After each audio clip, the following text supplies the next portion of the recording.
日は鶏さつまいもレンコンの甘酢炒めを作りました。こ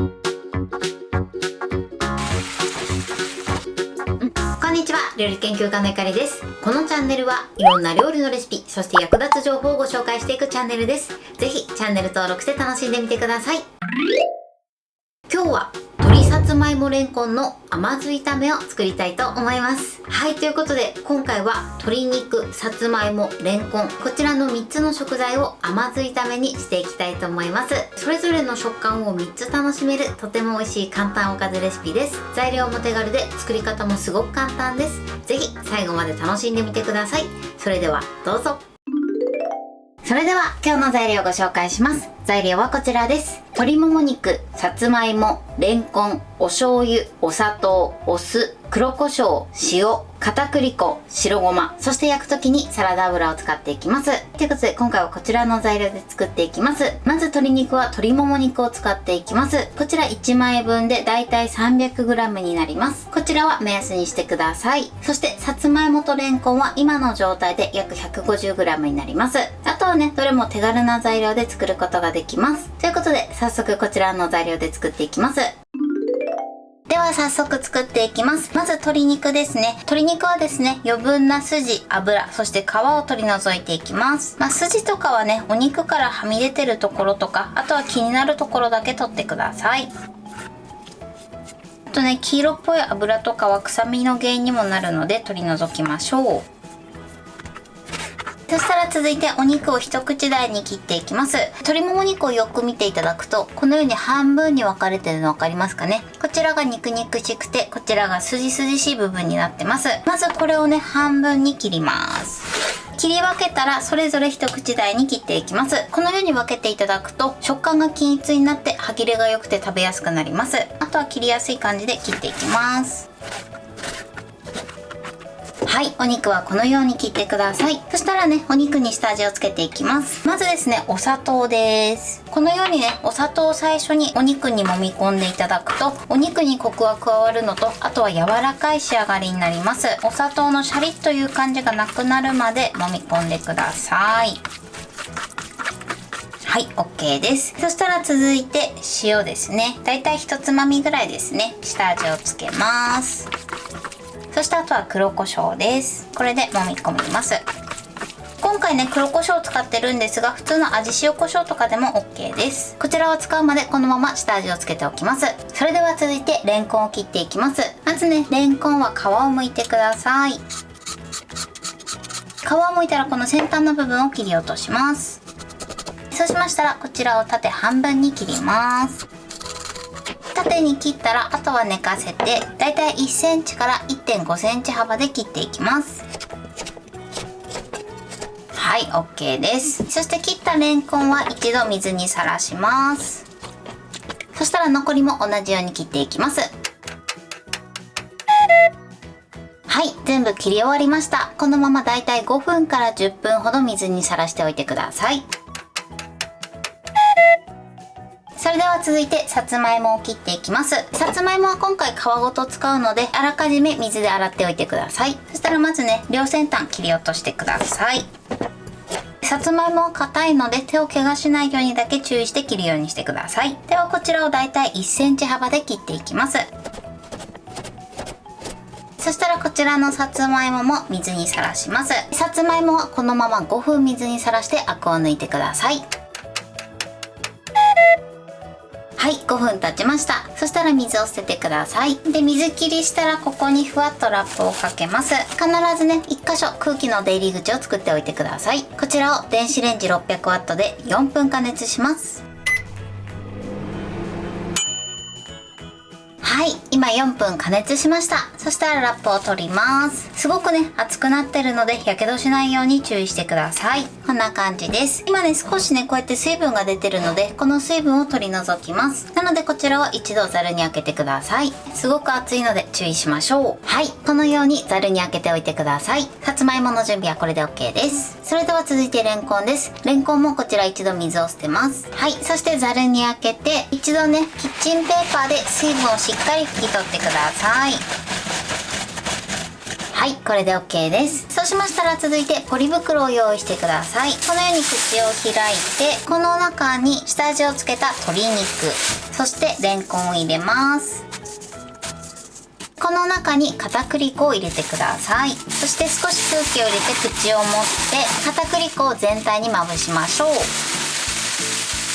はい、鶏肉とレンコンはこのように片栗粉をまぶしてください。では続いて味付けの調味料を合わせていきます。まずお醤油、そしてお酢、あとはお砂糖を入れます。そしてお砂糖のシャリッという感じがなくなるまで混ぜてください。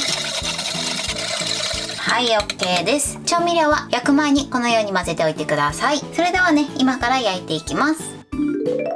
ではフライパンを用意してください。フライパンに油を敷きます。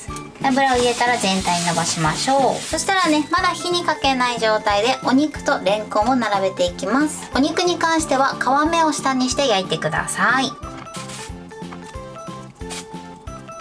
はい、でレンコンも並べていきます。このようにフライパン全体に広げて並べてください。そしたら火にかけます。火加減弱めの中火です。このまま焼き色がつくまで一旦焼きます。はい、今ね、だいたい2分ほど焼きました。このようにね、いい感じに焼き色がついたら裏返してください。だいたいこのぐらいですね。この時ね、やけどしないように注意してください。レンコンも一緒にね、裏返しちゃいましょう。はい、こんな感じでね、美味しそうに焼き色がついてます。そしたら火加減弱火にします。そして蓋をします。片面は弱火でだいたい2分ほど焼いてください。こちらもですね、焼き色がつくまで焼きましょう。はい、2分経ちました。そしたら蓋を開けます。そして反対側も焼き色をチェックしてください。いい感じにね、焼き色がついてれば OK です。で、そしたら一度火を止めます。そして余分な油だけね、軽く拭き取ってください。軽く拭き取ったらここにさつまいもを入れます。そしてさっとね、混ぜましょう。さつまいもに鶏肉の油を染み込ませます。まだね、火にかけてない状態です。そしてざっくり混ぜたら、こちら混ぜておいた調味料を回しかけます。回しかけたら火にかけてください。そして最後ね、煮絡めましょう。火加減は中火ぐらいです。はい、 OK です。このようにとろみがついてきちんと煮たまるまで加熱してください。そしたら火を止めます。最後に白ごまをかけましょう。こんな感じでとても美味しそうに仕上がりました。それではお皿に盛りたいと思います。はい、これで鶏さつまいもレンコンの甘酢炒めの完成です。こんな感じに仕上がりました。このようにしっかり甘酢が絡んで美味しそうに仕上がってます。最後ね、黒胡椒と白ごまを上に振りました。こちらはお好みで OK です。今回の分量でいくとだいたい3人分から4人分になります。これで完成です。それでは早速いただきたいと思います。ではまずさつまいもからいただきます。いただきます。さつまいもはホクホクですね。そしてこの甘酢がすごく合います。ではレンコンいただきます。レンコンはこのシャキシャキ感がいいですね。そしてしっかり味も馴染んでます。では最後鶏肉もいただきます。鶏肉はすごく柔らかくて、もう全体的に甘酢がすごく合いますね。はい、ということで今日も美味しく仕上がりました。今回の鶏さつまいもレンコンの甘酢炒めのポイントです。まず鶏肉なんですけれども、余分な筋、脂、皮、こちらを取り除いてください。そうすることで臭みもなく美味しく召し上がっていただけます。そして切る時のポイントなんですが、今回はまずね、筋しい部分とあとは肉しい部分を半分に切って、それぞれを一口大にしました。このように切っていただくととても歯切れが良くなって食べやすくなります。そして鶏もも肉を切ったら最初にお砂糖を揉み込んでください。そうすることでお砂糖のコクは加わるのと、あとお肉も柔らかい仕上がりになります。そしてレンコンとさつまいもなんですが、こちらは食べやすい大きさに切っていただいて、切った後は水にさらしてアク抜きをしてください。さらに変色も防ぐことができます。そしてさつまいもに関しましては、水にさらした後に電子レンジで加熱してください。このようにあらかじめ加熱していただくことで時短することができます。そして最初に鶏肉とレンコンを焼くんですけれども、こちらの焼き時間はだいたい家片面2分ずつを目安に焼いてみてください。最初は普通に焼いていただいて、焼き色がついたら裏返して、裏返したらその後は蓋をして蒸し焼きしてください。そうすることでお肉にきちんと火が通ります。あとはさつまいもと甘酢だれを加えてよく煮絡めて召し上がってください。材料は手軽で作り方もすごく簡単です。とても美味しいのでぜひ作ってみてください。はい、ということで今日は鶏さつまいもれんこんの甘酢炒めを作りました。私のチャンネルでは他にもたくさんいろんな動画を配信してます。ぜひチャンネル登録して楽しんでみてください。そして Twitter、インスタ、Facebook、TikTok こちらにもいろいろアップしていますので、ぜひいいね、フォロー、シェアしていただけたら嬉しいです。よろしくお願いします。ということで今日はこの辺で終わりたいと思います。本日も最後までご視聴いただきありがとうございました。ぜひグッドボタンもよろしくお願いします。それではまた次回の動画でお会いしましょう。バイバイ。